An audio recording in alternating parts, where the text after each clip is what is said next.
পোলা এক মায়ের খুব ভালোবাসে, দুনিয়ায় আর কিছু চাই না মায়া ছাড়া। আচ্ছা, কিন্তু মায়া পোলাডারে পছন্দ করে না।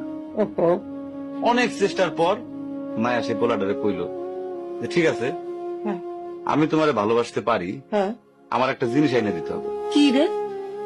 পোলাটা তখন কইল যে তোমারে পাওয়ার লিগা আমি দুনিয়ার যে কোনো জায়গা থেকে যে কোনো জিনিস এনে দিতে পারি। হ্যাঁ, হ্যাঁ, মায়েরা তখন কইল তুমি তোমার মায়ের কইলজাটা আমার এনে দাও।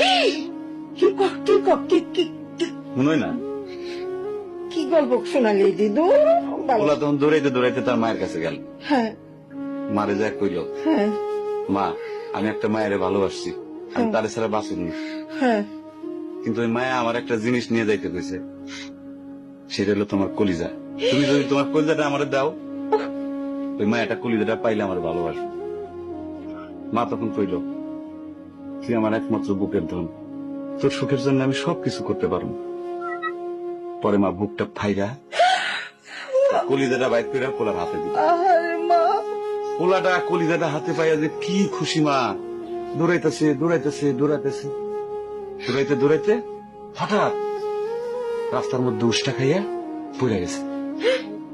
হাতের কলিজাটা হাতের থেকে ছুইটা রাস্তার মধ্যে পড়ছে। তখন মায়ের কলিজাটা কইতাছে ব্যথা পাইছো বাজান?